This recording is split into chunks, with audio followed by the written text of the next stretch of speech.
अरे खिड़की बंद करो, खिड़की बंद करो, खिड़की बंद करो।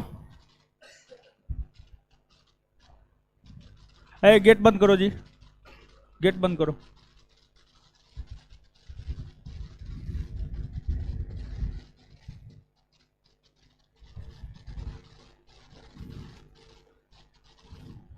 लाइव हो गया जी क्लास।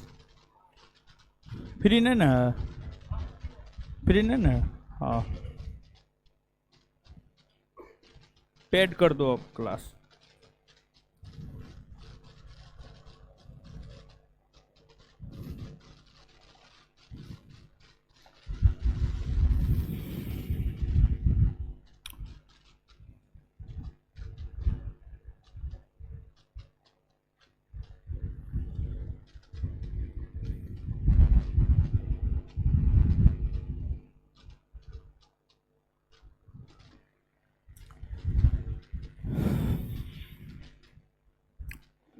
चलिए,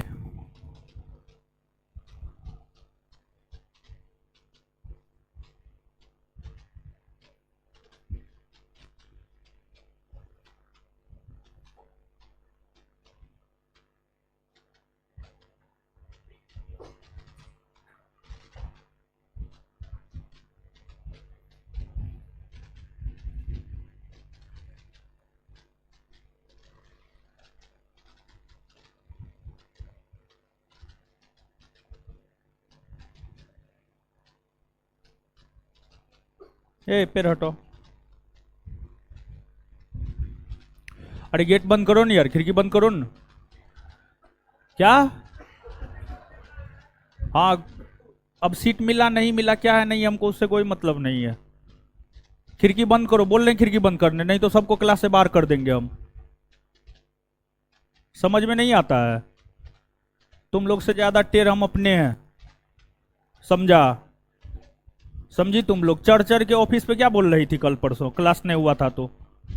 भागो यहां से, एडमिशन कैंसिल कर दो। है सब लड़की का एडमिशन कैंसिल करो।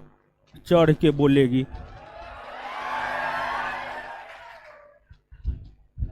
ए खिड़की बंद करो।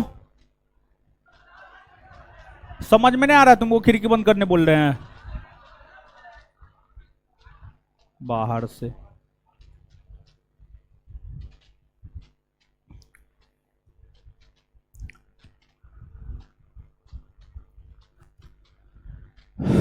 चलिए,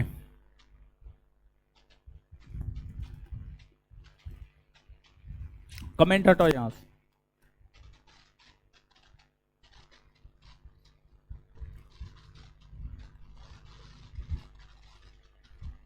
चलिए आ जाइए, अब पढ़ते हैं। ये सब लड़की का एडमिशन कैंसिल करवाओ, अगले क्लास से कोई लड़की ना आना चाहिए। सब लड़की एडमिशन कैंसिल करवाई, कोई ना आएगी पढ़ने के लिए। कोई लड़की पढ़ने के लिए नहीं आएगी। ज्यादा मुंह बनाती है, तुमसे ज्यादा मुंह बनाने वाले हम अपने हैं, समझी? ऑफिस पे चढ़ चढ़ के बोलती है, जीवन में कुछ कर पाएगी तुमको लगता है? हैं? है क्या है ये बंदर सब?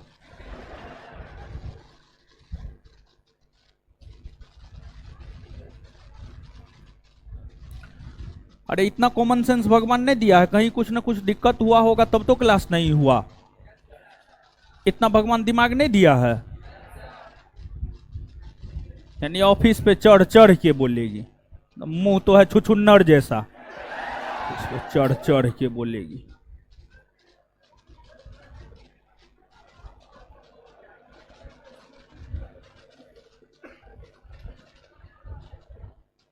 चलिए, कोई शौक से थोड़े क्लास बंद करता है। क्लास रखे हुए थे जो है आपको बृहस्पतिवार से ही, हमको लगता है बृहस्पतिवार या शुक्रवार, शुक्रवार से क्लास रखे, शुक्रवार से क्लास रखे हुए थे, शुक्रवार से क्लास रखे हुए थे।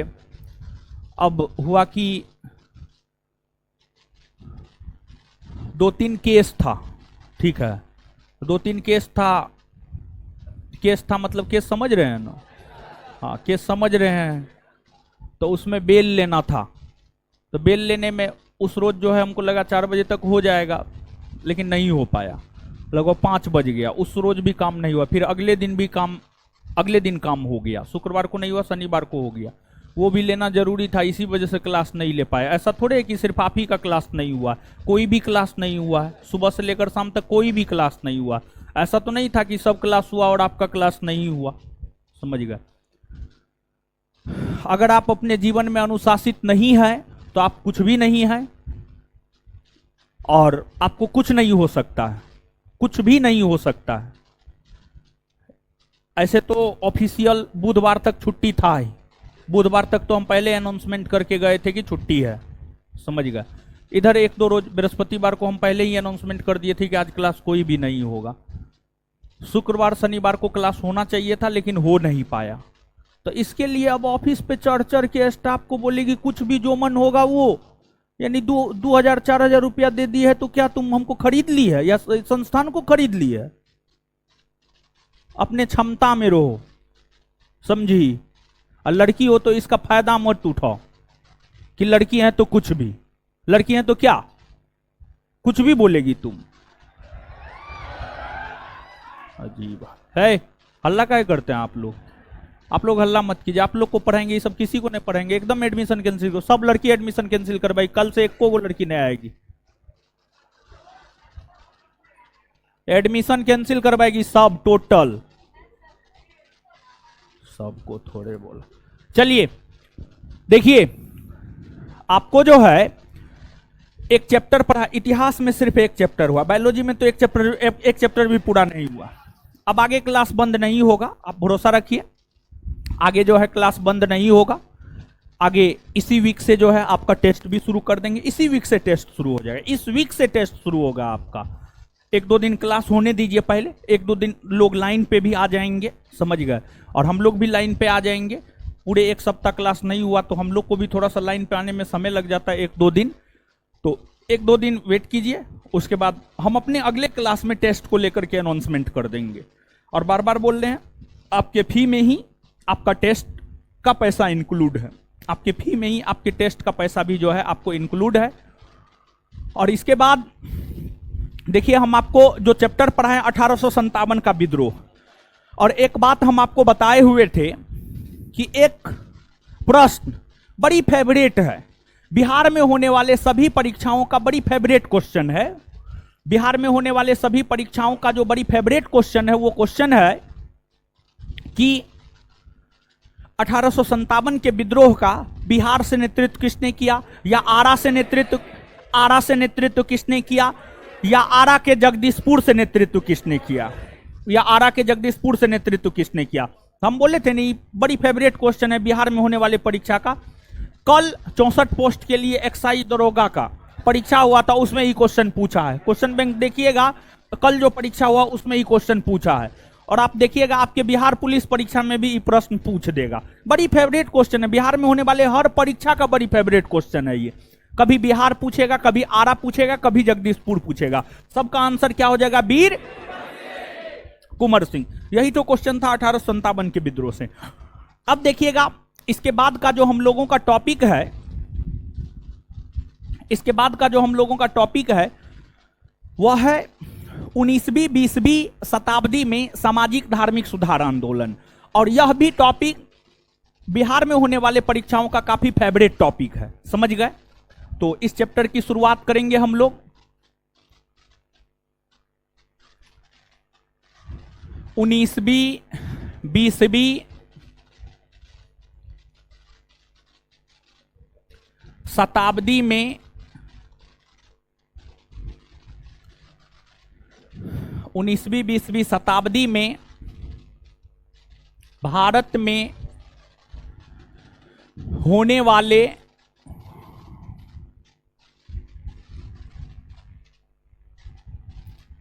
सामाजिक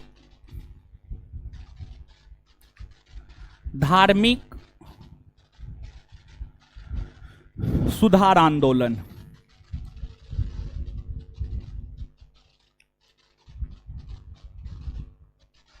भारत में होने वाले सामाजिक धार्मिक सुधार आंदोलन। देखिए, यह जो टॉपिक है काफी महत्वपूर्ण टॉपिक है, यहां से प्रश्न आते ही आते हैं। नहीं आने का कोई सवाल पैदा नहीं होता है। देखिए 19वीं सदी, 19वीं सदी का मतलब हुआ 1800 ईस्वी से लेकर 1900 ईस्वी, और 20वीं सदी का मतलब हुआ 1900 ईस्वी से लेकर के 1900 ईस्वी से लेकर के 2000 ईस्वी, 1900 ईस्वी से लेकर 2000 ईस्वी। देखिए आपको 19वीं 20वीं सदी में भारतीय समाज में जो कुरीतियां फैली हुई थी उसको दूर करने को लेकर जो आंदोलन हुआ, तथा 19वीं 20वीं सदी में भारतीय धर्म में जो कुरीतियां फैली हुई थी उसको दूर करने को लेकर जो आंदोलन हुआ, उसी को 19वीं 20वीं सदी का सामाजिक धार्मिक सुधार आंदोलन कहते हैं। और इस कालखंड में भारतीय समाज में, भारतीय धर्म में सुधार लाने का काम, इस कालखंड में भारतीय समाज में, भारतीय धर्म में सुधार लाने का काम राजा राम मोहन राय ने, दयानंद सरस्वती ने, स्वामी विवेकानंद ने किया। इन्हीं सब के विषय में इस टॉपिक के अंतर्गत हमें पढ़ना होता है। आप इस टॉपिक में राजा राम मोहन राय को पढ़ेंगे, इसके बाद स्वामी दयानंद सरस्वती को पढ़ेंगे, स्वामी विवेकानंद को पढ़ेंगे, सर सैयद अहमद खां को पढ़ेंगे, दादा भाई नेरोजी को पढ़ेंगे। इन सभी व्यक्तित्व को, इन सभी पर्सनैलिटीज को जो है आप इस टॉपिक के अंतर्गत जो है पढ़ेंगे, इन सभी पर्सनैलिटीज को आप इस टॉपिक के अंतर्गत पढ़ेंगे। देखिए आपको जो 19वीं सदी का सामाजिक धार्मिक सुधार आंदोलन है, जो 19वीं सदी का सामाजिक धार्मिक सुधार आंदोलन है, जो 19वीं सदी का सामाजिक धार्मिक सुधार आंदोलन है, यह महिला केंद्रित है, यह महिला केंद्रित है, महिला केंद्रित है। अब समाज में महिलाओं का शोषण कई कुप्रथाओं के तहत होता था, जैसे सती प्रथा, बाल विवाह प्रथा, पर्दा प्रथा। इन प्रथाओं के तहत महिलाओं का शोषण होता था। इन प्रथाओं को समाप्त करने को लेकर आंदोलन चलाया गया। फिर आपको 20वीं सदी का जो सामाजिक धार्मिक सुधार आंदोलन है यह निम्न जाति केंद्रित है। 20वीं सदी का जो सामाजिक धार्मिक सुधार आंदोलन है यह जो है आपको निम्न जाति केंद्रित है। निम्न जाति, समझ गए, निम्न जाति। समाज में एगो महिला और दूसरा निम्न जाति का काफी बुरा स्थिति हुआ करता था। निम्न जाति के लोगों को, निम्न जाति के लोगों की अगर हम लोग बात करें तो निम्न जाति के लोगों को जो है मंदिर तक में प्रवेश करने की अनुमति नहीं हुआ करती थी। मंदिर तक में प्रवेश करने की अनुमति नहीं हुआ करती थी। निम्न जाति के लोग जो है उच्च जाति के लोगों के शरीर में सट नहीं सकते थे, उच्च जाति के लोगों के घर पर नहीं जा सकते थे। बड़ी शोषण होता था। अगर आप समाज की बात करेंगे तो समाज में हमेशा से दो वर्ग के लोगों का बड़ी शोषण हुआ है, और समाज में दो वर्ग के लोगों का जो बड़ी शोषण हुआ है वो दो वर्ग का लोग है। एक आपको महिला और दूसरा अगर आप देखेंगे तो दूसरा आपको निम्न जाति, दूसरा आपको निम्न जाति। और देखिए जो 19वीं 20वीं सदी का सामाजिक धार्मिक सुधार आंदोलन है, जो 19वीं 20वीं सदी का सामाजिक धार्मिक सुधार आंदोलन है, ये सामाजिक धार्मिक सुधार आंदोलन की शुरुआत बंगाल प्रेसिडेंसी से हुई है। बंगाल प्रेसिडेंसी से हुई। बंगाल प्रेसिडेंसी 19वीं 20वीं सदी का जो सामाजिक धार्मिक सुधार आंदोलन की शुरुआत हुई है, इसकी शुरुआत की अगर हम लोग बात करें तो इसकी शुरुआत हुई है आपको बंगाल प्रेसिडेंसी से।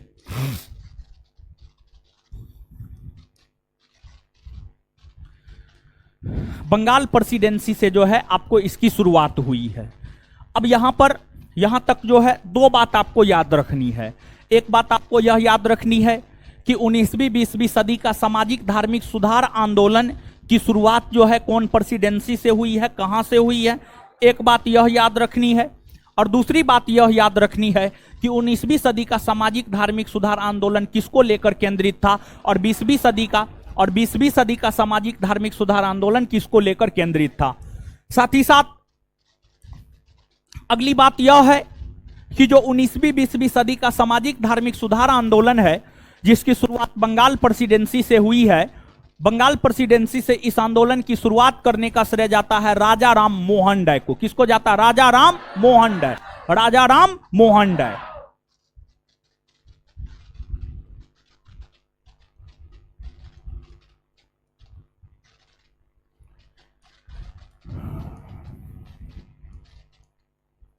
राजा राम मोहन राय, समझ गए? तो इतना बात एक सेकंड में हम लोग याद कर लेते हैं, फिर आगे बढ़ जाएंगे, ठीक है। और यहां पर एक बात और जानिए कि जो राजा राम मोहन राय है, राजा राम मोहन राय ने 19वीं 20वीं सदी में सामाजिक धार्मिक सुधार आंदोलन की शुरुआत की। यही कारण है कि जो राजा राम मोहन राय है, राजा राम मोहन राय को नव प्रभात का तारा, नव प्रभात का तारा, आधुनिक भारत का पिता, आधुनिक भारत का पिता, नव जागरण का अग्रदूत,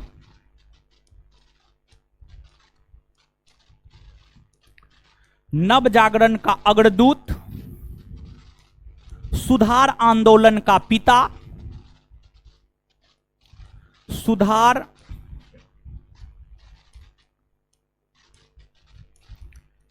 आंदोलन का पिता। ये तमाम प्रकार की उपाधियां राजा राम मोहन राय को दी जाती है। ये सभी की सभी उपाधियां राजा राम मोहन राय को ही दी जाती है। और राजा राम मोहन राय को जो तमाम प्रकार की उपाधियां दी गई है, इन उपाधियों से संबंधित प्रश्न आपसे आपके परीक्षा में पूछा गया है, समझ गए? अब हम लोग चर्चा करेंगे एक एक करके राजा राम मोहन राय की। लेकिन राजा राम मोहन राय की चर्चा करने से पहले जो है इन चीजों को हम लोग याद कर लेते हैं। बताइएगा, 19वीं सदी का सामाजिक धार्मिक सुधार आंदोलन किसको लेकर केंद्रित, किसको लेकर? अब 20वीं सदी का निम्न जाति, 20वीं सदी का निम्न जाति। इसके बाद आगे बताइएगा, 19वीं 20वीं सदी का सामाजिक धार्मिक सुधार आंदोलन की शुरुआत कहां से हुई? कहां से हुई है? बंगाल प्रेसिडेंसी। कहां से हुई है? कहां से हुई है? बंगाल प्रेसिडेंसी, बंगाल प्रेसिडेंसी से। अच्छा, 19वीं 20वीं सदी का सामाजिक धार्मिक सुधार आंदोलन जो बंगाल प्रेसिडेंसी से हुआ है, बंगाल प्रेसिडेंसी से इसको शुरुआत करने का श्रेय किसे जाता है? राजा राम मोहन राय। नव प्रभात का तारा किसे कहा जाए? नव प्रभात का तारा, आधुनिक भारत का पिता, नव जागरण का अग्रदूत, नव जागरण का अग्रदूत, सुधार आंदोलन का पिता। ये तमाम उपाधियां किसे दी गई है? राजा राम। इस चैप्टर का जो पहला पैराग्राफ है, एक सेकंड में पढ़ लीजिए तो आप लोग। इस चैप्टर का पहला पैराग्राफ एक सेकंड में पढ़ लीजिए।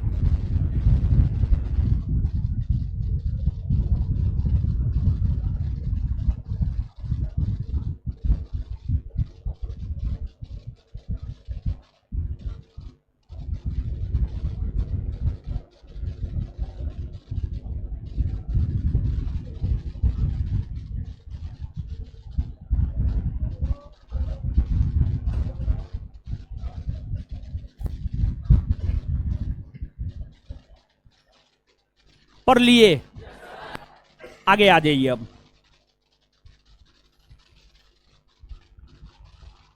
राजा राम मोहन राय,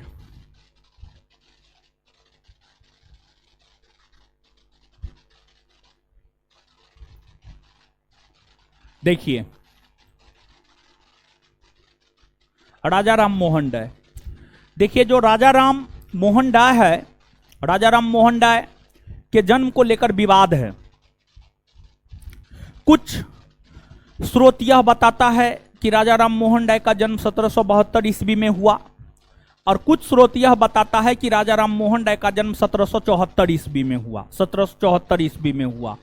अलग अलग स्रोत अलग अलग आपको बताता है, लेकिन अलग अलग स्रोत जो अलग अलग आपको बताता है, उसमें जो सबसे प्रमाणिक है वह 1772 ही है। तो हम लोग यह मान करके चलेंगे कि राजा राम मोहन राय का जन्म 1772 ईस्वी में हुआ है, और यह मान करके ही नहीं चलेंगे, बल्कि इस बात को आप याद भी रखेंगे। तो जो राजा राम मोहन राय है, इनका जन्म बंगाल प्रेसिडेंसी में 1772 ईस्वी में, इनका जन्म बंगाल प्रेसिडेंसी में 1772 ईस्वी में हुआ था। इनके पिता की अगर हम लोग बात करें तो इनके पिता रमाकांत राय हुआ करते थे। रमाकांत राय इनके पिता हुआ करते थे। वही इनकी माता की अगर हम लोग बात करें तो इनकी माता तारिणी देवी हुआ करती थी। तारिणी देवी हुआ करती थी।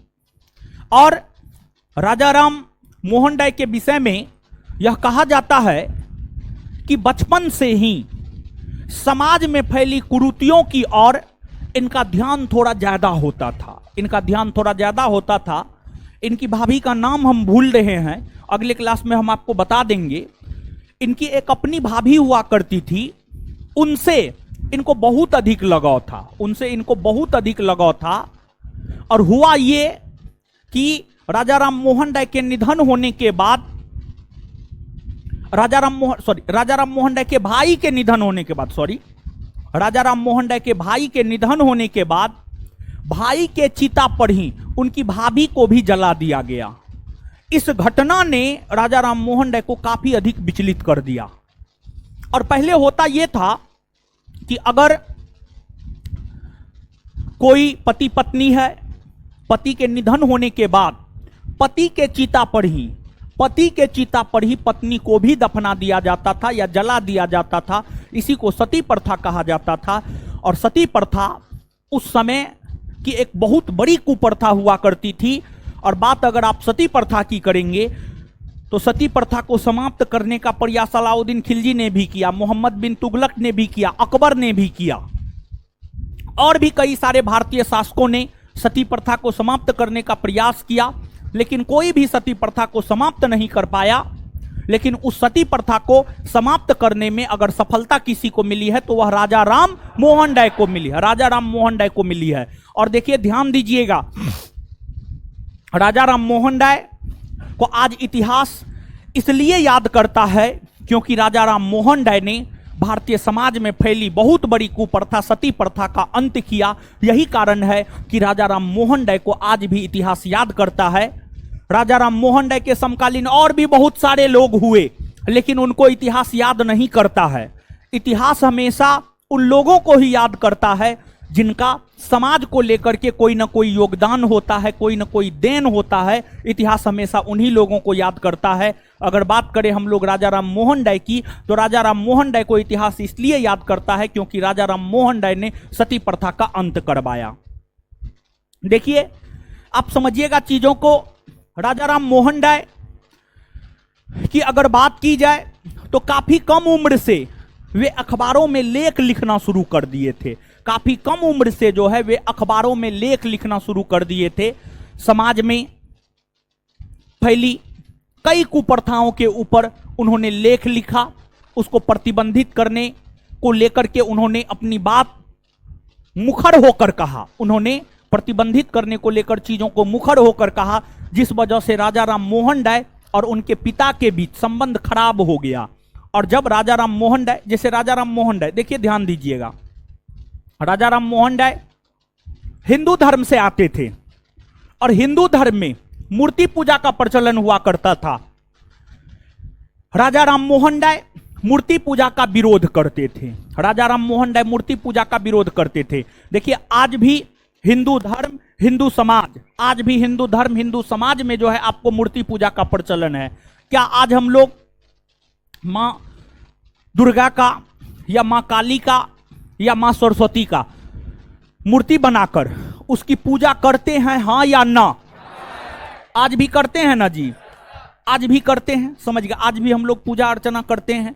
तो इस मूर्ति पूजा का प्रचलन आज नहीं, बल्कि मूर्ति पूजा का प्रचलन जो है भारत के भीतर प्राचीन काल से देखने को मिला है। भारत के भीतर प्राचीन काल से मूर्ति पूजा का जो है आपको प्रचलन देखने को मिला है। उस मूर्ति पूजा का विरोध राजा राम मोहन राय ने अपने लेखों के माध्यम से किया। और राजा राम मोहन राय ने जब अपने लेखों के माध्यम से मूर्ति पूजा का विरोध किया, उनके पिताजी को पता चला, तो उनके पिताजी जो रमाकांत राय थे, रमाकांत राय और राजा राम मोहन राय के बीच मतभेद हो गया। जब दोनों के बीच मतभेद हो गया तब राजा राम मोहन राय को घर छोड़ना पड़ा। और जब राजा राम मोहन राय घर छोड़े तो कंपनी के अधीन नौकरी किए, ब्रिटिश कंपनी के अधीन नौकरी किए। ब्रिटिश कंपनी के अधीन एक अधिकारी हुआ करते थे, उनका नाम था जॉन डिग्बी। ब्रिटिश कंपनी के अधीन एक अधिकारी हुआ करते थे, उनका नाम था जॉन डिग्बी।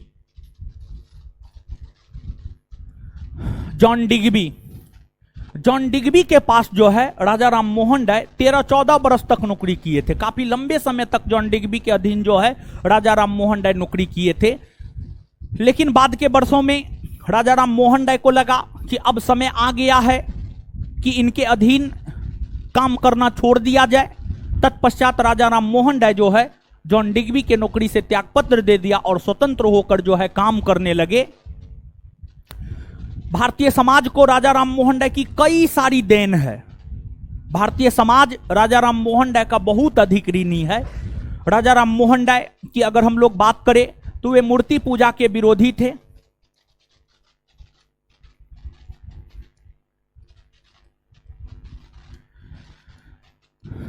मूर्ति पूजा के विरोधी थे। इसके बाद राजा राम मोहन राय की अगर हम लोग बात करें तो वे जो है आपको एकेश्वरवाद के ऊपर बल देते थे, बहुदेववाद के विरोधी थे।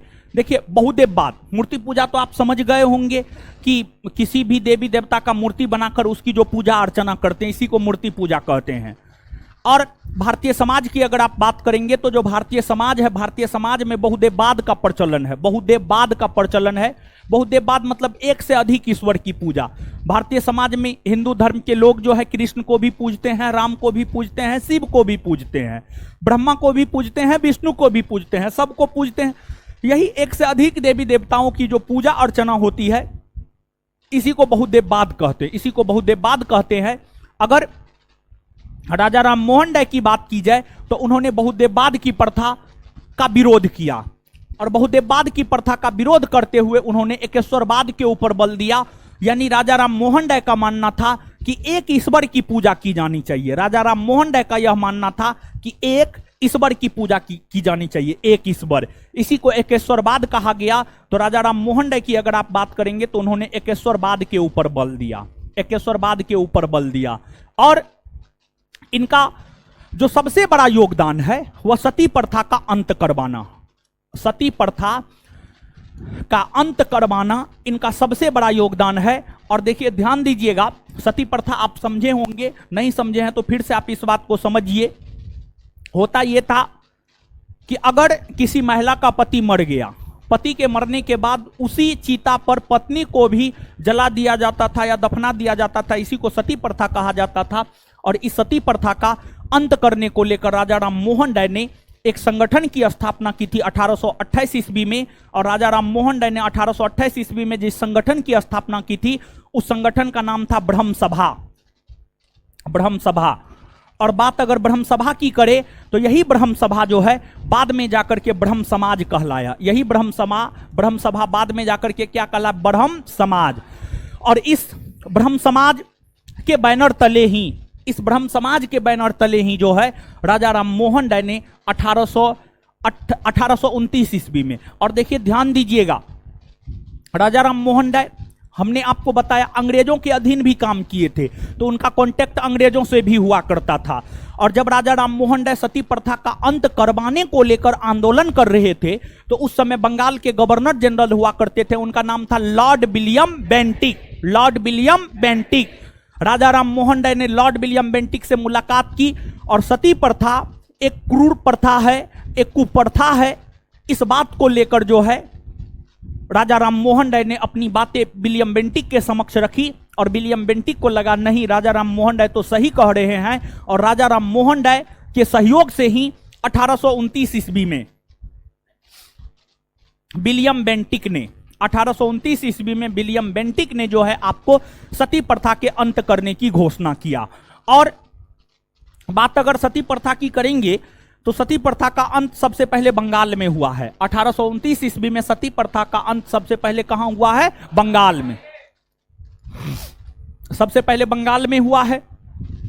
और फिर बाद के वर्षों में जाकर 1830 ईस्वी में इसका अंत बंबई और मद्रास प्रेसिडेंसी में हुआ और फिर धीरे धीरे सती प्रथा का अंत जो है पूरे भारतवर्ष से हो गया और पूरे भारतवर्ष से सती प्रथा का अंत करने का श्रेय भी राजा राम मोहन राय को ही जाता है। और देखिए राजा राम मोहन राय जब ये सब काम कर रहे थे तो उन्हें इस बात का एहसास हुआ कि अगर भारत के लोग शिक्षित हो जाते हैं तो उन्हें गलत और सही में फर्क मालूम हो जाएगा, क्या गलत है क्या सही है, क्या करना है क्या नहीं करना है। तो भारत के लोगों को शिक्षित करने को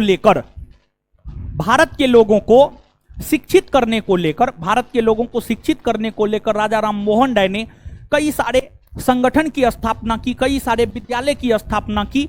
राजा राम मोहन राय ने 1817 ईस्वी में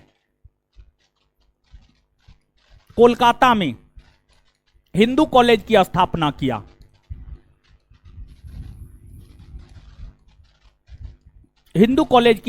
किया।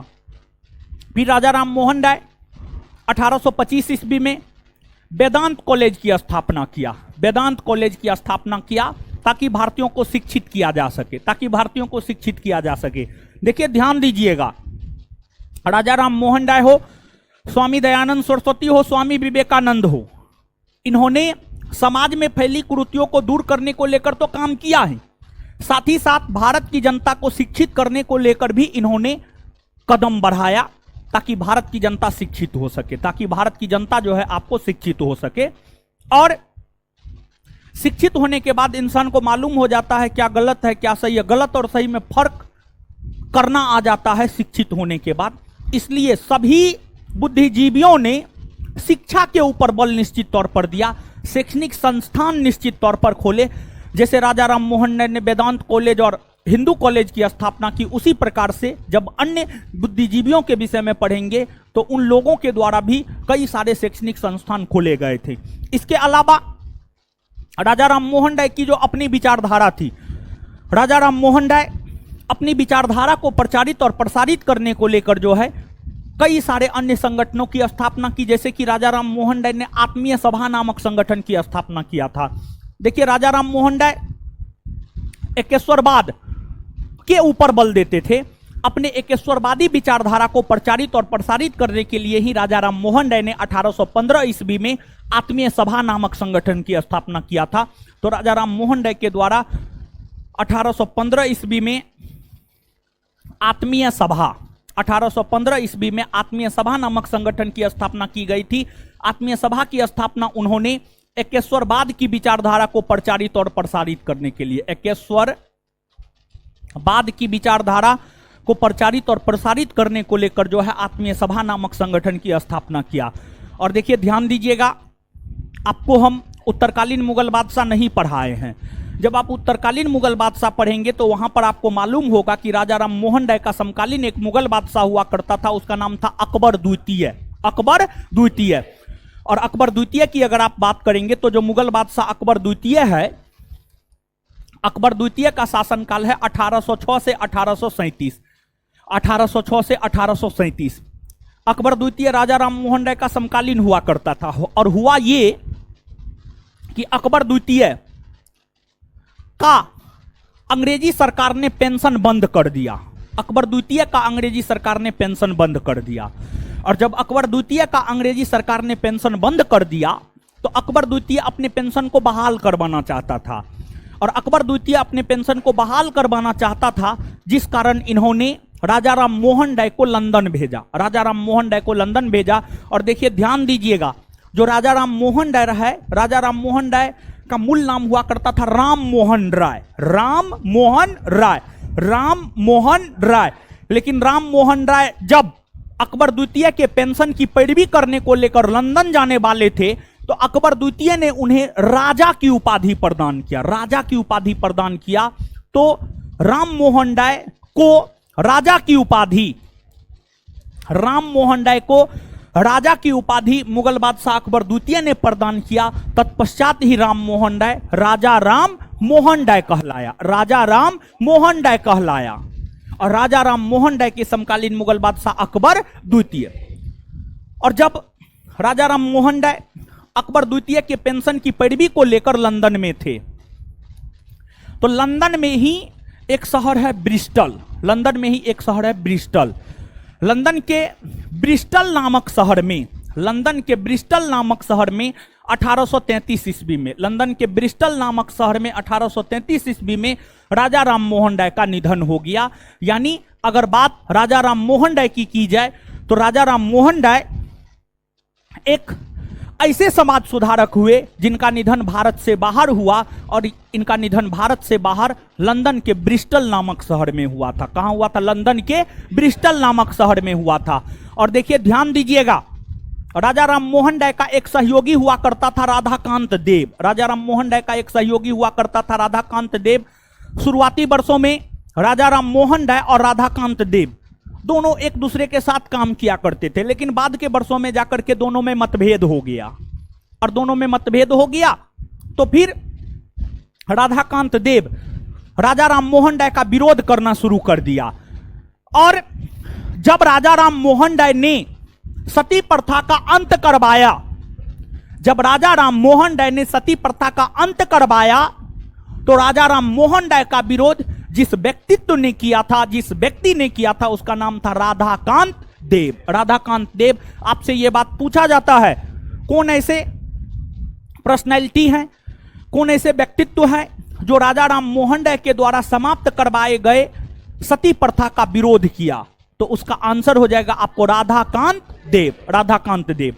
अब देखिएगा, राजा राम मोहन राय के द्वारा तो कई सारे संगठनों की स्थापना की गई थी, लेकिन राजा राम मोहन राय के द्वारा स्थापित संगठनों में जो सबसे महत्वपूर्ण संगठन था वह था आपको ब्रह्म समाज, वह था आपको ब्रह्म समाज, ब्रह्म समाज। और बात अगर ब्रह्म समाज की जाए तो ब्रह्म समाज की स्थापना का जो उद्देश्य था वह उद्देश्य यह था, हिंदू समाज और हिंदू धर्म में जो तमाम प्रकार की कुरीतियां फैली हुई है, अर्थात जो तमाम प्रकार की बुराइयां फैली हुई है, तमाम प्रकार की बुराइयां फैली हुई है, उन बुराइयों को दूर करना ब्रह्म समाज का परम लक्ष्य हुआ करता था। और ब्रह्म समाज के नेतृत्वकर्ता के तौर पर ही राजा राम मोहन राय जो है आपको लंदन गए थे।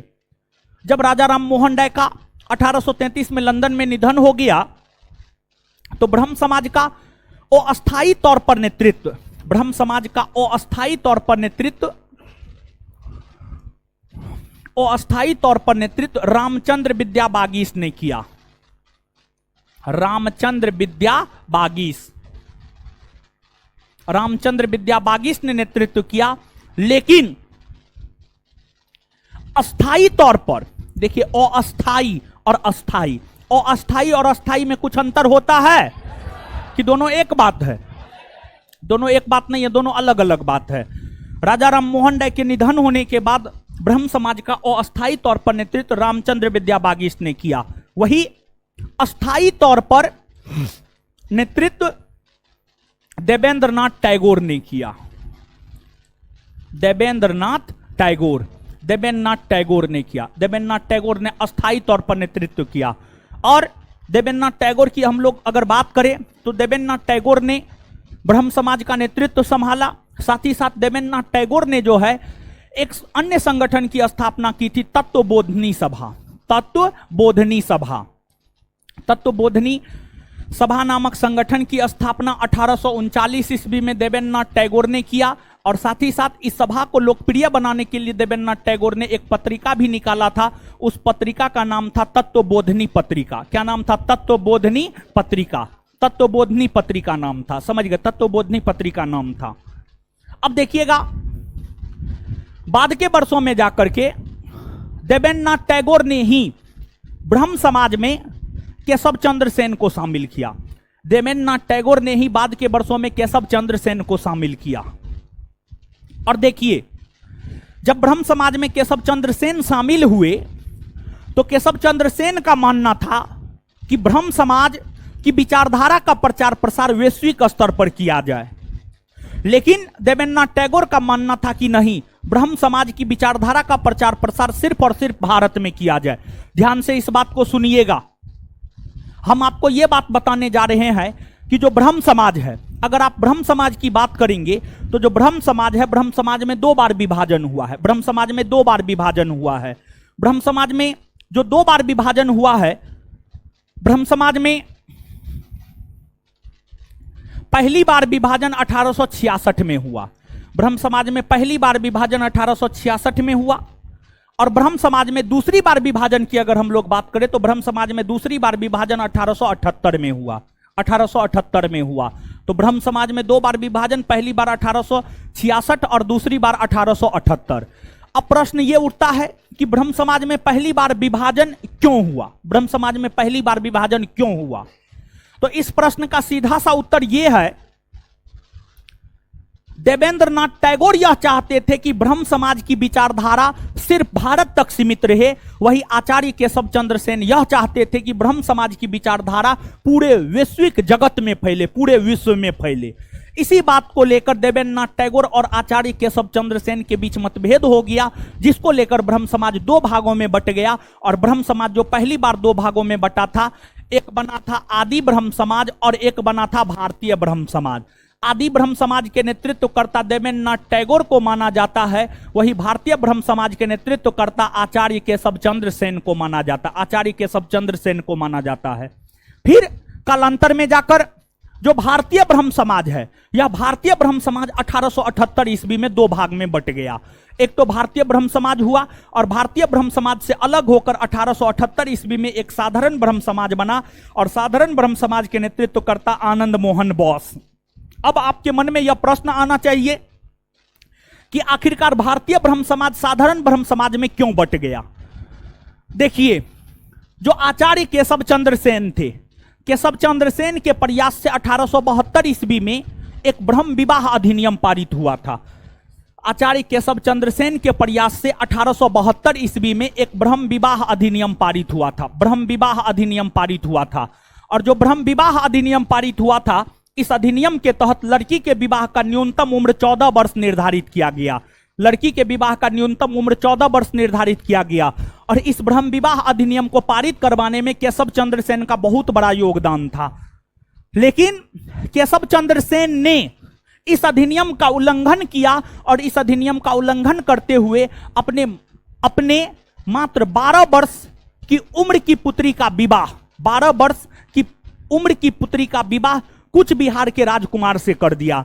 अर्थात जिसने ब्रह्म विवाह अधिनियम पारित करवाया, उसी ने ब्रह्म विवाह अधिनियम का विरोध कर दिया। जब ब्रह्म विवाह अधिनियम का उल्लंघन हुआ, तो इसी को लेकर जो है भारतीय ब्रह्म समाज 2 भाग में बट गया। एक तो भारतीय ब्रह्म समाज रहा, दूसरा साधारण ब्रह्म समाज, जिसके नेतृत्वकर्ता आनंद मोहन बोस। एक बार फिर से इस बात को बता रहे, बड़ी महत्वपूर्ण है, याद रखना जरूरी है, परीक्षा में पूछा जाता है। ब्रह्म समाज में 2 बार विभाजन हुआ है, पहली बार 1866, दूसरी बार 1878। पहली बार 1866 में जब ब्रह्म समाज में विभाजन हुआ तो 2 ब्रह्म समाज बना, एक आदि ब्रह्म समाज, दूसरा भारतीय ब्रह्म समाज। आदि ब्रह्म समाज के नेतृत्वकर्ता देवेंद्रनाथ टैगोर, भारतीय ब्रह्म समाज के नेतृत्वकर्ता केशव चंद्र सेन। क्यों विभाजन हुआ? तो देवेंद्रनाथ टैगोर यह चाहते थे कि ब्रह्म समाज की विचारधारा सिर्फ भारत तक रहे, और केशव चंद्र सेन चाहते थे कि इसकी विचारधारा का विस्तार पूरे वैश्विक स्तर पर हो। इसी बात को लेकर मतभेद हुआ, और फिर ब्रह्म समाज में विभाजन हो गया। वही अगली बात यह है कि 1872 में जो ब्रह्म विवाह अधिनियम पारित हुआ, जिसके तहत लड़की के विवाह का न्यूनतम उम्र 14 वर्ष निर्धारित किया गया, इस अधिनियम को पारित करवाने में सबसे महत्वपूर्ण योगदान केशव चंद्र सेन का था। लेकिन केशव चंद्र सेन ने ही इस अधिनियम का सबसे पहले उल्लंघन किया, और केशव चंद्र सेन ने अपनी मात्र 12 वर्ष की बेटी का विवाह कुछ बिहार के राजकुमार से करवाया। अर्थात ब्रह्म विवाह अधिनियम का उल्लंघन केशव चंद्र सेन ने करवाया। यही कारण रहा कि भारतीय ब्रह्म समाज में विभाजन हुआ, और एक अन्य ब्रह्म समाज बना, साधारण ब्रह्म समाज, जिस साधारण ब्रह्म समाज के नेतृत्वकर्ता या संस्थापक आनंद मोहन बोस को माना जाता, आनंद मोहन बोस को माना जाता। बात कुछ समझ में आया? क्लियर है? आइए याद करते हैं। अब यहां पर कुछ चीज है, हमको लिखाना भी है।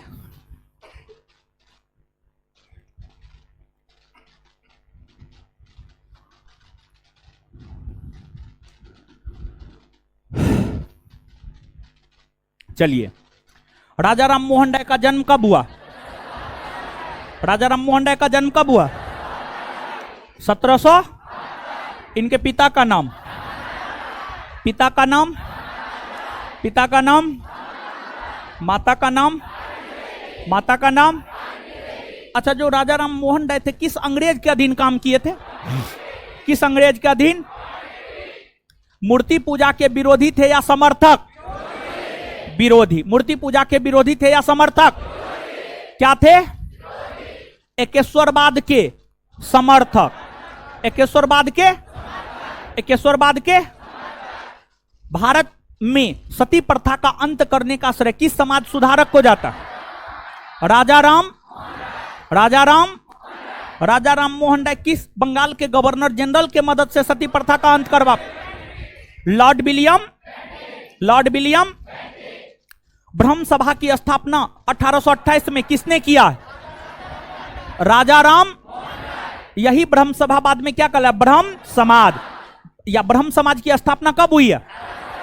ब्रह्म समाज की स्थापना, ब्रह्म समाज की स्थापना, इसके संस्थापक राजा राम।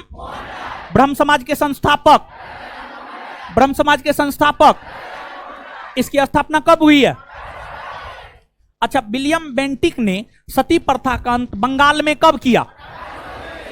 बंगाल में कब किया? अच्छा, हिंदू कॉलेज की स्थापना कोलकाता में राजा राम मोहन राय ने कब किया? 1800। राजा राम मोहन राय ने कोलकाता में हिंदू कॉलेज की स्थापना कब किया? वेदांत कॉलेज की स्थापना। आत्मीय सभा के संस्थापक, आत्मीय सभा के संस्थापक कब किया है? राजा राम मोहन राय के समकालीन मुगल बादशाह, राजा राम मोहन राय के समकालीन मुगल बादशाह, राजा राम मोहन राय के समकालीन मुगल बादशाह। राम मोहन राय को राजा की उपाधि किसने दिया? किसने दिया? किस मुगल बादशाह के पेंशन की पैरवी करने को लेकर राजा राम मोहन राय लंदन गए? अकबर। कौन भारतीय समाज सुधारक का निधन भारत से बाहर हुआ? राजा राम मोहन राय। राजा राम मोहन राय का निधन कहां हुआ? लंदन के। लंदन के। कब हुआ? कब हुआ? राजा राम मोहन राय के निधन होने के बाद ब्रह्म समाज का अस्थायी तौर पर नेतृत्व किसने किया? अस्थायी तौर पर, अस्थायी तौर पर, अस्थायी तौर पर, अस्थायी तौर पर। तत्वबोधिनी सभा की स्थापना किसने किया? तत्वबोधिनी सभा की स्थापना, तत्वबोधिनी पत्रिका किसने निकाला? किसने निकाला है? ब्रह्म समाज में विभाजन कितनी बार हुआ? कितनी बार हुआ है? पहली बार, दूसरी बार, दूसरी बार। अच्छा, ब्रह्म समाज में जब पहली बार विभाजन हुआ तो आदि ब्रह्म समाज और भारतीय ब्रह्म समाज न बना। आदि ब्रह्म समाज के नेतृत्व करता, आदि ब्रह्म समाज के नेतृत्व, भारतीय ब्रह्म समाज के नेतृत्व, भारतीय ब्रह्म समाज के नेतृत्व। और दूसरी बार विभाजन हुआ तो साधारण ब्रह्म समाज बना। साधारण ब्रह्म समाज के नेतृत्व करता आनंद मोहन। साधारण ब्रह्म समाज के नेतृत्व करता आनंद मोहन। ब्रह्म विवाह अधिनियम कब पारित हुआ है? ब्रह्म विवाह अधिनियम। इसके तहत लड़की के विवाह का न्यूनतम उम्र कितना वर्ष? कितना वर्ष? कितना वर्ष? और देखिए, ध्यान दीजिएगा, राजा राम मोहन राय ने हिंदू समाज, हिंदू धर्म में ही फैली कुरीतियों को दूर करने का काम नहीं किया। वो तो राजा राम मोहन राय किए ही, साथ ही साथ राजा राम मोहन राय की अगर बात की जाए तो पत्रकारिता जगत में भी उनका बहुत बड़ा योगदान है। उन्होंने कई सारे पत्र पत्रिका को निकालने का काम किया, कई सारे साहित्यों की रचना की, जैसे मिरातुल अखबार हो गया, तोहफातुल मुहाब्दिनी हो गया, संवाद कौमुदी हो गया। ये सब जो है राजा राम मोहन राय की ही पत्र पत्रिका है। समझ गए? राजा राम मोहन राय की जो है ये सब पत्र पत्रिका है। तो इन चीजों को भी आप याद रखिएगा, आप पूरा का पूरा पढ़ लीजिएगा। और देखिए, ध्यान दीजिएगा, जो विभाजन हुआ है दो भाग में बटा है, आदि ब्रह्म समाज, भारतीय ब्रह्म समाज, उसमें ईरर है। उसको जो है उस ईरर को हम कल के क्लास में सही करवा देंगे, अगले क्लास में सही करवा देंगे।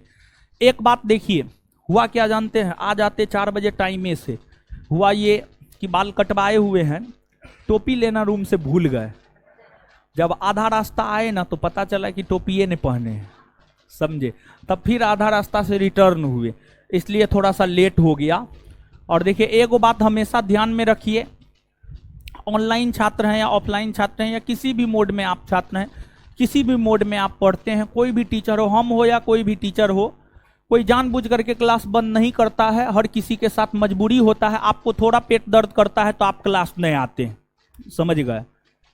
तो हम लोगों के साथ भी बहुत कुछ होता है, हम लोगों का भी जीवन है। ऐसा थोड़े कि हम लोग भगवान हैं कि हमेशा सही ही रहेंगे। बहुत तरह का चीज है, कहीं ना कहीं कोई ना कोई दिक्कत हुआ होगा तब तो क्लास बंद था, ऐसे तो क्लास बंद करने का कोई औचित्य ही नहीं है।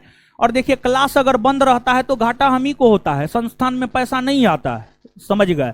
और इतना सेंटर चला रहे हैं, पैसा आना तो जरूरी है, घाटा तो हम ही को होता है। लेकिन आप लोग इस बात को समझेंगे नहीं। और एक बात आप हमेशा ध्यान में रखेंगे, लड़का हो या लड़की, आप ये भ्रम में मत रहे कि आप लड़की हैं तो एकदम आप कुछ भी कर सकते हैं, एकदम नहीं। आप लोग तो एकदम ही भ्रम में मत रहिएगा। जो भी लड़की रहे, हमको उससे कोई मतलब नहीं है, ठीक है। कोई भी लड़की हो, हमको उससे कोई मतलब। वो नटीन, हम लोग की तरफ कहा जाता है इस प्रकार की लड़की को नटीन, समझ गए। तो वो सब लड़की आलतू फालतू चीज हमको नहीं दिखाइए। आपकी जो सीनियर सब है ना, वो सब हमारे मुंह पे बोलबे नहीं करती है, समझ गए। आपसे बहुते क्लास सीनियर सब, वो सब का औकात नहीं है कि हमारे मुंह पे बोले, समझे। सामने सामने खड़ा नहीं हो सकती है। आप लोग कौन खेत का मूली है, समझे। तो ये भरम में मत रहिए कि लड़की हैं तो हम कुछ हो करेंगे। ये सब जाइए, जहां चलता है वहां चलाइएगा। हमारे लिए लड़का लड़की सब एक समान है, समझ गए। तो ये सब भरम में मत रहिए कि लड़की हैं तो हम कुछ हो करेंगे। और सबसे बड़ी बात है, अनुशासन में रहिए। अनुशासन में रह करके ही आप कुछ भी कर सकते हैं। अगर आप अनुशासन में नहीं है तो आप कुछ भी नहीं कर सकते हैं, समझ गए। अब हुआ 1-2 दिन क्लास नहीं हुआ तो इसके लिए जो है इतना ज्यादा नौटंकी करना, कुछ भी कहना। और लड़का लोग भी ऐसा थोड़े कि लड़का लोग एकदम राजा हरिश्चंद्र है, समझे। तो ठीक है, आगे देखते हैं। आगे अब क्लास थोड़े बंद होगा, नहीं 3 बजे से कहां होगा क्लास, अभी 4 बजे से होगा। अभी जब से 1-2 दिन हम अनाउंसमेंट नहीं करते हैं, 4 बजे से ही क्लास होगा। अभी हम जब तक अगला अनाउंसमेंट नहीं करते हैं तब तक 4 बजे से ही, 4 से 5 ही होगा, 4 से 5 ही होगा। कल से 3 बजे से कौन बोल दिया आपको, कौन बोल दिया? 4 से 5 क्लास होगा। बैनर पे भी लिख देते हैं 4 से 5, बैनर पे लिख देते हैं 4 से 5। क्लास 4 से 5 ही होगा, 4 से 5 ही होगा।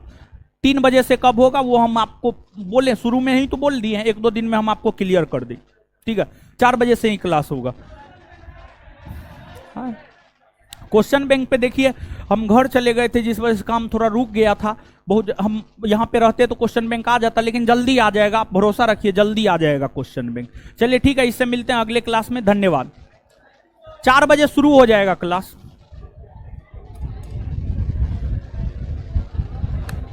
काटे नहीं ना है जी, काट दिए हैं, थोड़ा देर के बाद काटिएगा। धन्यवाद।